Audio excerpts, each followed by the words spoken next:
It's a fabulous question, Steve. These are all very, very difficult. We will come back to that in just a moment. This is Asia News Weekly, the podcast featuring news, commentary, and analysis from the Asia-Pacific region.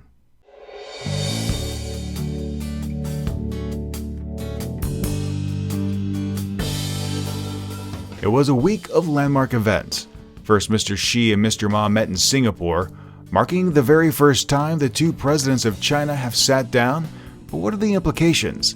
Then on Sunday, Myanmar held elections that are poised to move the country more towards democracy. These stories and more are next.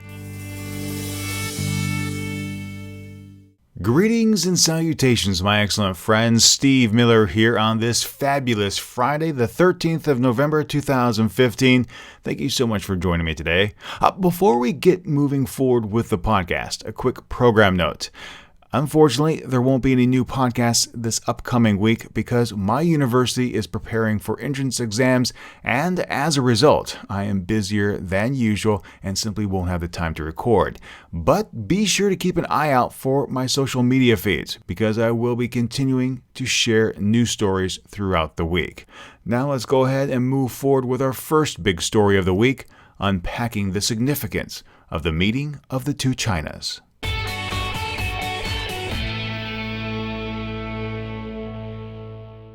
Last weekend in Singapore, Chinese President Xi Jinping and Taiwanese President Ying-jeou, or as they refer to one another at the meeting as simply Mr. Xi and Mr. Ma, met face-to-face, marking the first time the leaders of mainland China and Taiwan have done so since nationalists fled to the island after losing a civil war in 1949. Why did the meeting take place? And was it simply an attempt by Mr. Ma to garner a boost for his Kuomintang Party? For those answers, I turned to Scott Harold, Deputy Director of the RAND Corporation's Center for Asia-Pacific Policy. I started off our conversation by asking him if he was surprised about the announcement the pair would meet, or was it simply the natural progression of events as Mr. Ma's tenure in office comes to a close. No, I think I don't know anyone who thought that this was something they were expecting. Obviously, in some sense, there has long been an awareness amongst the expert or specialist community that Ying-jeou was looking to build towards a closer relationship with China. That's, in fact, always been a part of the central thrust of his time in office and his policies, as exemplified by the Economic Cooperation Framework Agreement and the Cross-Strait Services and Trade Agreement, which caused so much problems last year with the sunflower occupation of the Li-Fa-Yuan. But there had been a long-standing assumption that the Taiwan side had been seeking a meeting and that the Chinese side had decided that the time was not right, as evidenced by the efforts earlier in Ma's administration to try to line up a Ma-Xi meeting in Singapore, I think a year and a half ago approximately.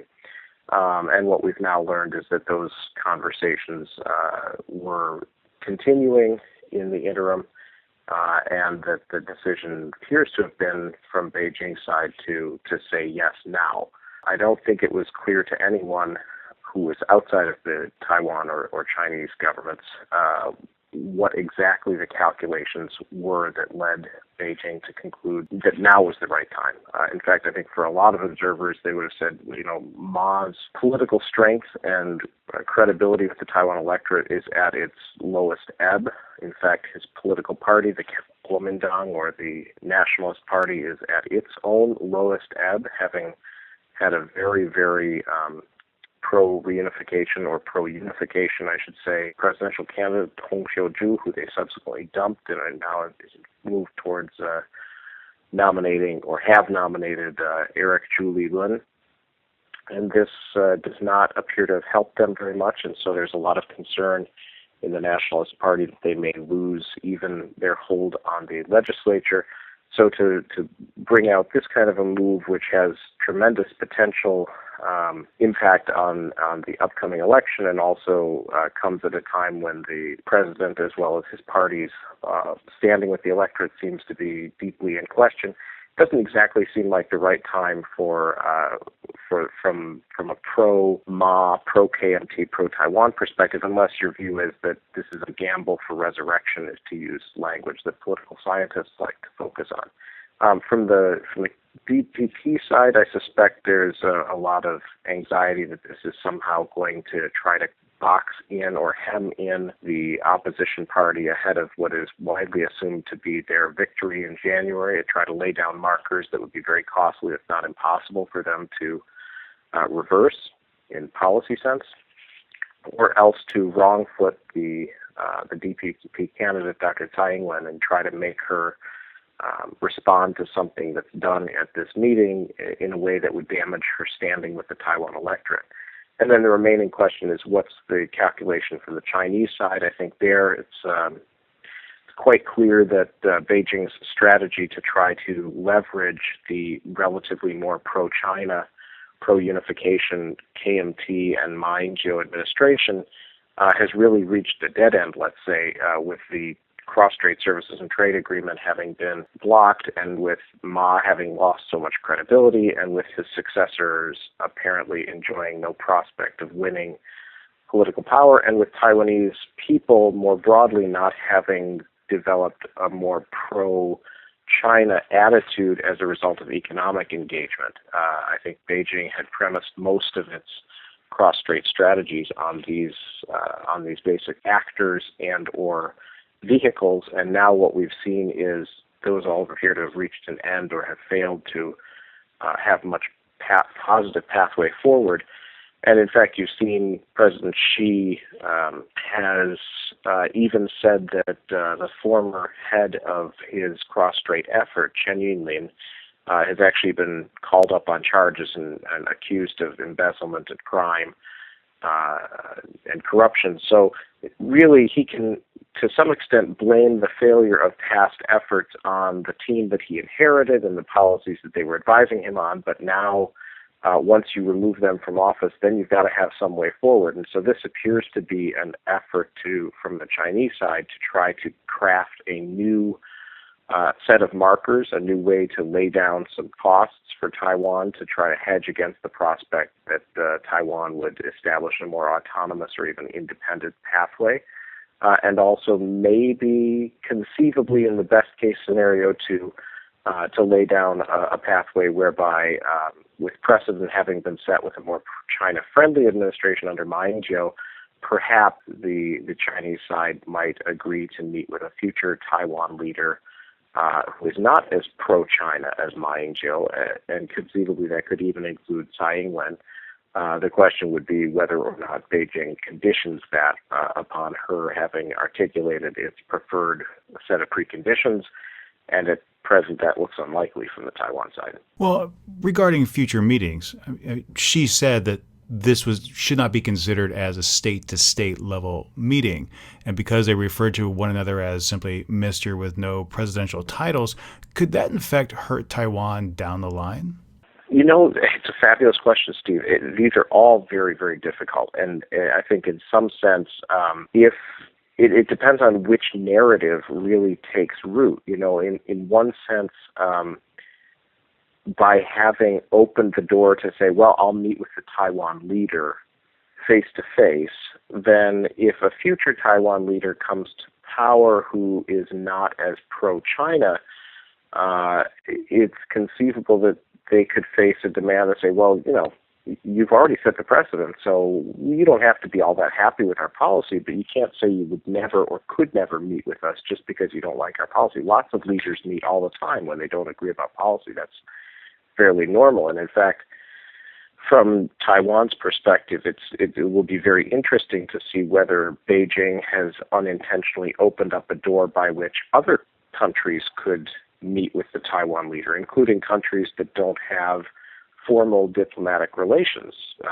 Normally countries meet and say, oh, Mr. or Ms. President or Mrs. President or Mrs. Prime Minister, so happy to meet you. But if the only change is a simple word to say, oh, you know, Ms. Leader, Taiwan leader so-and-so, I'm happy to meet you, ma'am. Could that pose some opportunities for Taiwan to expand its international living space, as they call it, or its ability to participate in international society, even in the absence of formal state-to-state diplomatic recognition from countries like Japan, the Philippines, the United States even. And it will be very interesting to see whether or not Taiwan seeks to use that. So I think what we're seeing here is there are risks for both Taiwan and China. Of course, China has substantially more cards in its deck in that it has a massive economic, military, and diplomatic set of advantages over Taiwan. But there are big costs also to trying to use those, and the Taiwanese can be very smart about how they try to shape the impact of this meeting and try to leverage it to their best advantage. It remains to be seen. It requires skill to play this diplomatic game, and sometimes Beijing can be very skillful and other times rather ham-handed, and sometimes Taiwan can misplay its best opportunities, and other times it can be very savvy. So it really requires some real thought and some real skill amongst the leaders on both sides to see how this whose advantage this plays to going forward. One last question. You already brought up the sunflower protests from last year. There were also some protests right before this meeting took place. Do you see, as it's widely expected, when the DPP, should it actually come into power, do you think that we'll see a Taiwan that starts skewing away from close ties with Beijing? And one of the concerns out there is that they'll finally just go ahead and declare independence. I mean, what are the chances of something like that happening? Again, a very good question, a very difficult question, certainly one that is at the forefront of the minds of analysts in China, analysts in the United States, and elsewhere around the world. I think, what we have to say for sure is that in many ways, Taiwan society has already answered the question of what its relationship with China should be, and that is they would like to have an economic relationship. They would not like it to be one where they are totally dependent or vulnerable to threats and coercion. Similarly, they would like to have a healthy and normal cross-strait relationship in the security domain where China is not threatening them and they are not threatening China. At present, that's not the case, obviously. In fact, one of the things that Ma Ying-jeou pointed to in his remarks was President Ma noted through the missile threat and the threat of a number of military bases across from Taiwan that China uses to put a coercive hedge against the kind of independence moves that you talked about. The DPP's traditional position and the position of all Taiwan leaders, whether KMT or DPP, has been there's no need to declare independence because the Republic of China has been an independently existing state since 1911, 1912, at the time of the Xinhai Revolution in China that then led to the founding of the Republic of China.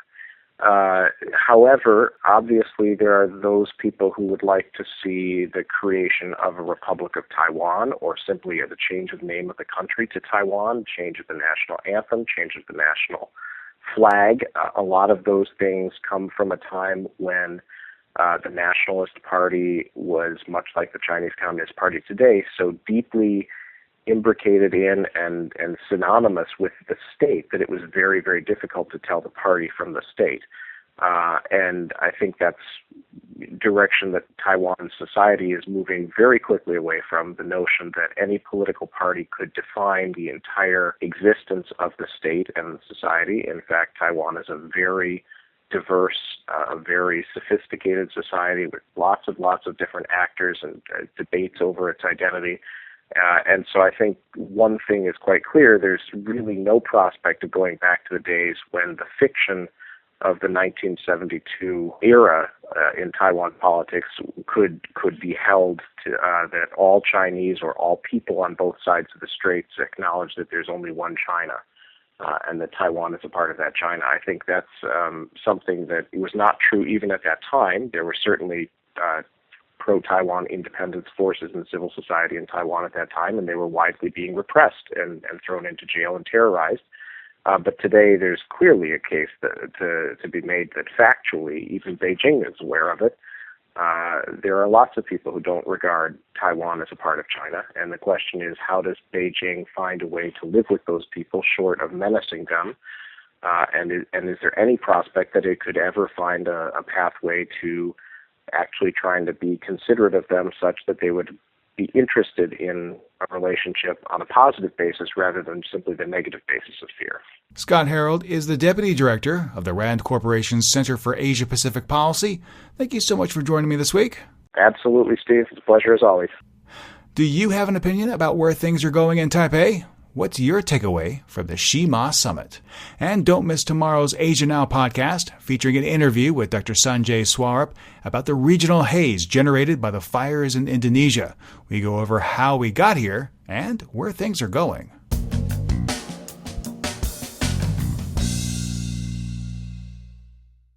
Last Sunday, more than 30 million people went to the polls in Myanmar to choose a new government.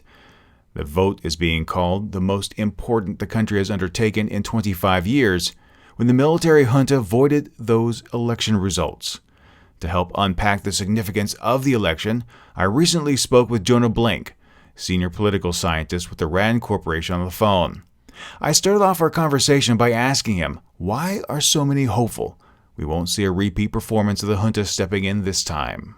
Well, ever since the end of the Saffron Revolution, it has been clear that the Burmese junta is actually trying to rejoin the community of nations. There have been a lot of false starts in the 1990s, in the early aughts, but for the past 7 or 8 years, it's been pretty obvious that this one is really different. How do we know? Partly because Aung San Suu Kyi herself has finally come around to believing that this is a truly different election. And it would certainly surprise not only me, but the entire international community if the junta were to step in and try to invalidate the results of this election. Now, there have, of course, been some irregularities reported with this election, but in your opinion, have they lived up to international expectations? So far, the indications are yes. The Carter Center, very, very internationally respected organization, run by and founded by former U.S. President and Nobel Prize winner Jimmy Carter, has been monitoring the elections and has judged them to be basically fair and not entirely free, but the freest that Myanmar has experienced in decades.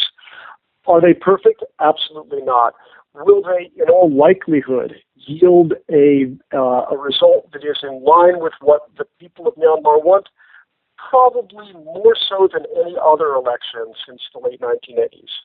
Now, one question I do have for you is this, is Aung San Suu Kyi has said that basically if the NLD has the numbers, and it does look like it does, to form a government without the need for a coalition, that she will essentially be running the country because she's prohibited by the Myanmar constitution from holding that office herself. Is that, in essence, going around necessarily the rule of law? Is that really the best way to approach things? Does that send somewhat of a mixed message? It's probably the least bad option available. The Burmese junta has specifically written the Constitution to exclude Aung San Suu Kyi from power. It has written into the Constitution a prohibition on anyone who has married a foreigner or who has close relatives who are foreigners. These provisions were written basically because Aung San Suu Kyi's late husband was British and her children therefore have dual citizenship. It was a transparent effort to take away the one figure who unifies the opposition. So is it ideal for her to govern or essentially to have a role similar to Sonia Gandhi in India, who is the party leader for the Congress Party, but who has never held any elective office? Well, it's not ideal, but it is probably the least bad option available. For a lot of us around the world, political parties are just a necessary evil, and really one is not necessarily better than the other. But in this election, it looks like an overwhelming majority, sometimes close to 80%, are choosing to stand with the NLD. Why is that? What do the people of Myanmar really hope to achieve by having an NLD government? Well, the NLD is really the only party that stands in opposition to the junta and is a national party in scope. There are a number of very small parties representing many of Burma's ethnic minorities or other communities that form the mosaic of Burma's society, but the NLD is the only one that truly is national and that really has a track record. They won the last free and fair election when the junta stepped in and invalidated the results.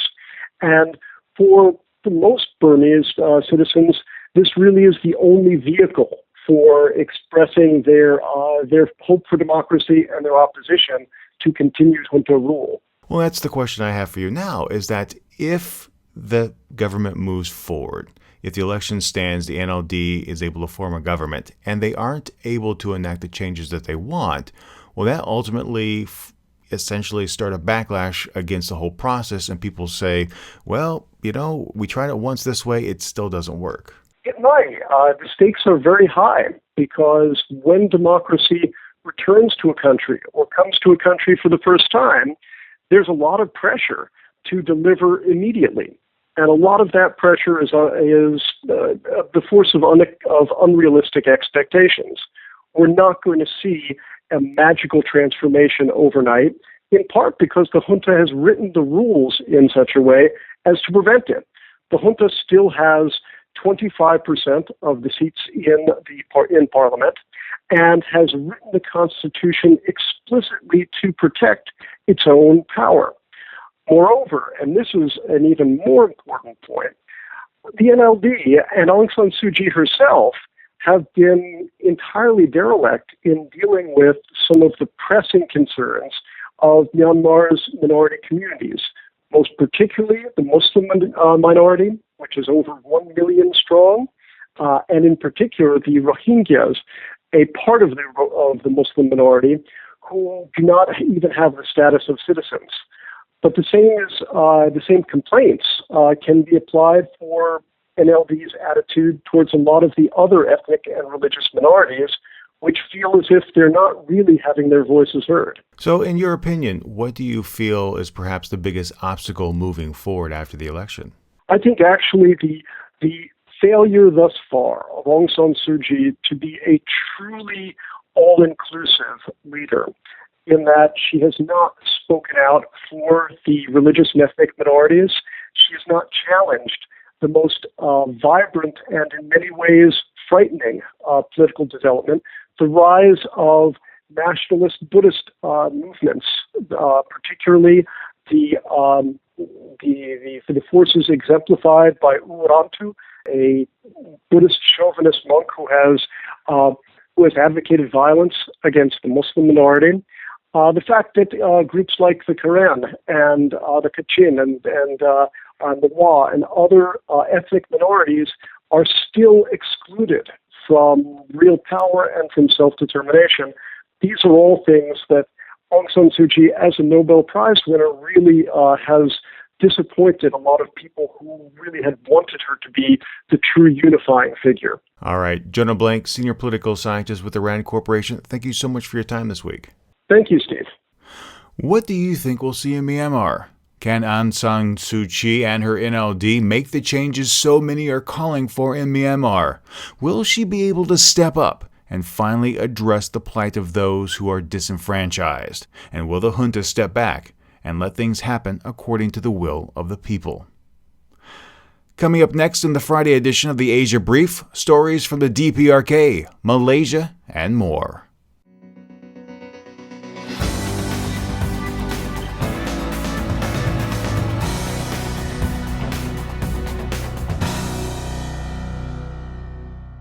It's been previously reported that up north in the so-called Democratic People's Republic of Korea, there's been satellite image confirmation of new excavation at the Pyongyang nuclear test facility, something that would indicate a test would be taking place pretty soon.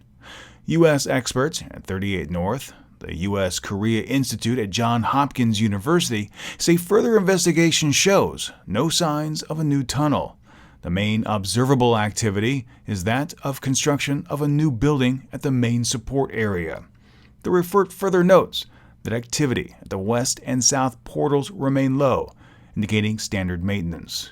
This contradicts a Yonhap news report in South Korea that cited unnamed sources. Now, it should be noted, the use of unnamed sources is common in South Korean media, which sometimes leads to contradicting information.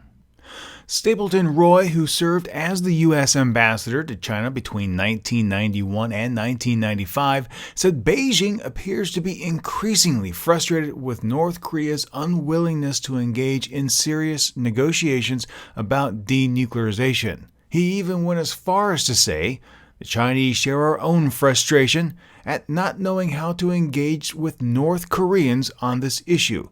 Every approach that might open the door to significant discussions on denuclearization has been closed by Kim Jong-un." Yeah, Kim wants his bombs, and no one knows how to talk with him, which is why the same old tactic needs to change.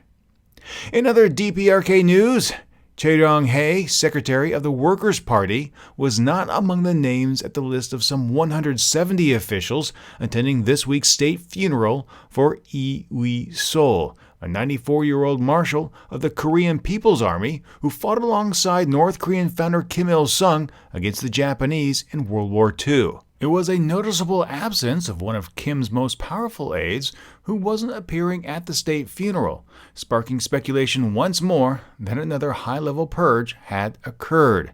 Che had been considered one of Kim's most trusted envoys, and usually when a purge occurs, images of the individual are eliminated from the internet and television, but that doesn't appear to be the case this time. Chinese Foreign Minister Wang Yi reportedly told U.S. Secretary of State John Kerry that Washington's decision to sail the USS Lawson into the South China Sea has raised regional tensions. Boo-hoo.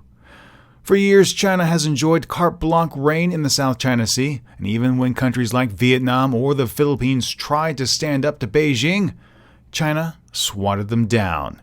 Even this week, Chinese President Xi Jinping emphasized that the disputed waters shouldn't be part of the forthcoming APEC summit in Manila, and urged the world's second-largest archipelago to mend fences after bringing about an arbitration case over their differences.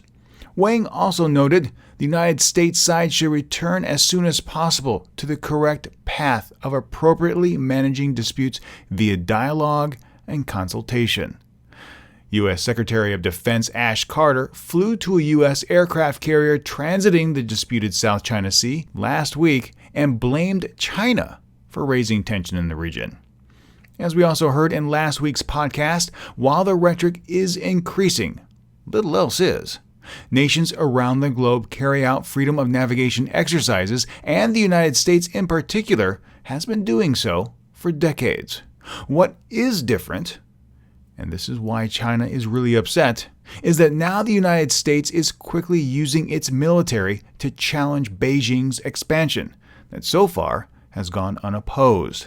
China has enjoyed the my way or the highway way of doing things for years, and that is coming to an end. Like all bullies, they're fine when they have control and able to push others around, but when someone stands up to them, then we see how weak their position really is. But even though the United States has entered into the fray, more must be done, for the Chinese are entrenched and continue to expand their presence in the South China Sea. And that more? Well, that may just be starting to get underway. Jakarta announced this week that if diplomacy fails with Beijing, Indonesia may also file a case against China in The Hague. Back in 2001, Brazil, Russia, India, and China came together to boost the lending power of the International Monetary Fund. In 2010, South Africa was added to the group, and as of 2015, the BRICS members accounted for over 3 billion of the world's population, or roughly about 42%. However, Goldman Sachs, the actual organization that coined the term BRIC in 2001 and later BRICS, has decided to fold its BRICS fund into a general emerging market fund.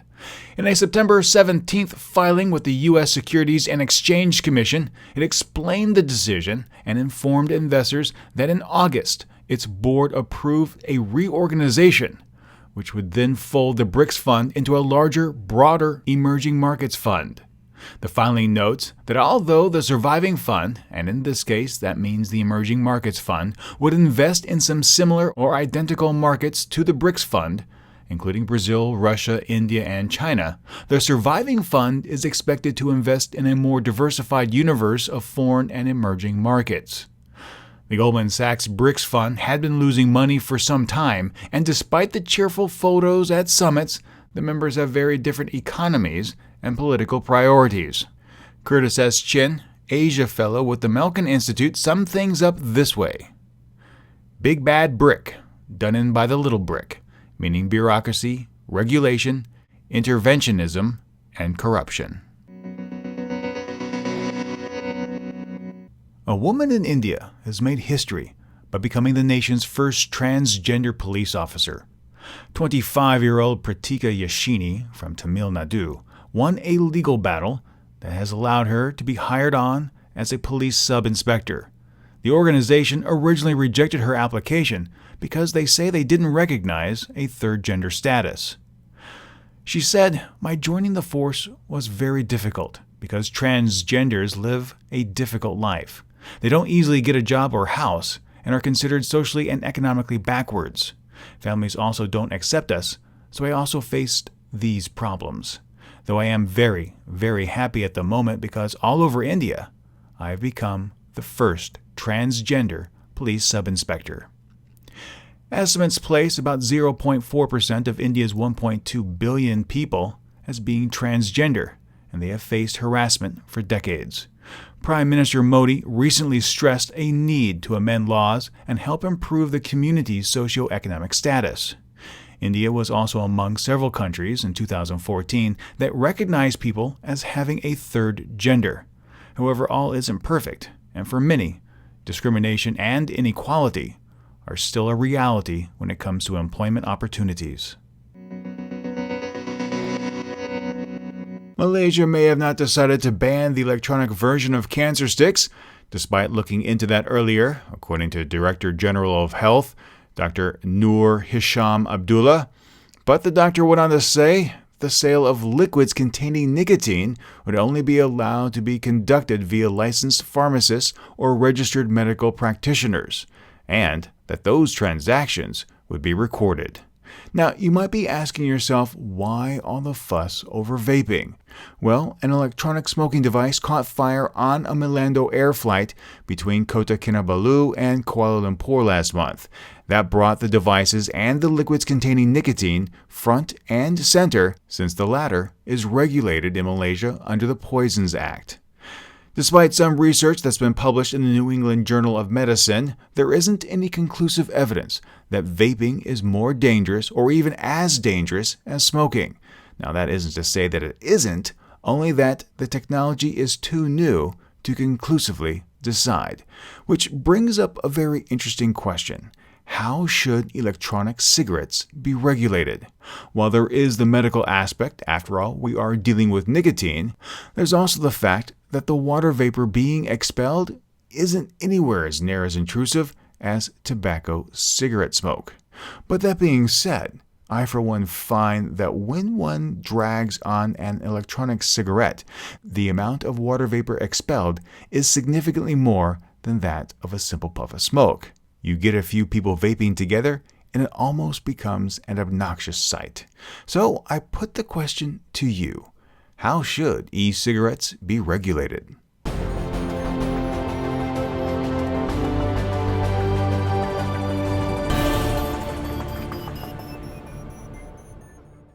All right, my friends, that's it for the news this week. But before I go, here are a few of your comments. Red White Dude thought it might be interesting to withdraw the United States security umbrella in the Far East and see how things turn out. Barry Harvey on South Korea's decision to indict the CEO of Kakao for not doing enough to curb child pornography on the messaging service. He said, "Predictable. When companies don't obey, The government throws down its favorite boogeyman to punish rebels. Stephen Levy also added, "That's messed up. This is only going to drive Koreans into other apps that Korea can't control. I have some students that already say they don't use Kakao much these days because they see what the government is trying to do." Barry Harvey also chimed in on Abe bringing up the South China Sea at the G20 meeting. "I can't see it going well. China has bought out many of the European G7 members. Park Geun-hye is slavishly following Xi, despite the fact his country is the sole reason why Korea is still divided, and if China does take control of that sea, kiss goodbye to Korean economic independence, and other nations are too enthralled with doing business in China to risk Japan's side." And Ronan Japan had this to say about Chinese pollution. "It may seem like I'm bashing China, but China should be ashamed of itself for its pollution issues. Everyone wants to blame, and no one is doing anything. Even if some people get up in arms, I doubt it will make any kind of change. The sheer fact they let pollution get this bad is just a sign to show you how apathetic the government is to safety and needs of its people, and that money, over everything, is the bottom line." Great comments as always, and I'd like to extend my personal thanks to everyone who took the time to send in their comments, whether or not I read them on the air or not. I truly do appreciate it, and I love seeing the messages come across my inbox. Now, if you have a thought or an opinion about one of the stories in this episode or on any of the stories I share via social media, I'd love to hear from you.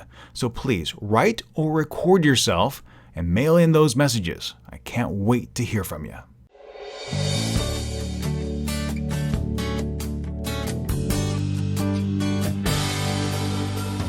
Hey, my friends, if you enjoyed this week's podcast, I hope you'll do me a favor and share it with your friends. And if you haven't, subscribe. Subscribing is free and easy to do. Just go to our website, asiannewsweekly.net, and click on the subscribe tab. You can also subscribe in your favorite podcast application like iTunes or Stitcher. Now, if you want to keep up with more news from the region, be sure to follow Asian News Weekly on Facebook or Twitter. And of course, if you have any questions, comments, or feedback, I'd love to hear from you. The email address to write to is podcast@asiannewsweekly.net. My name is Steve Miller, and I'd like to thank you so much for listening this week. So until next time, be true to yourself and always be awesome.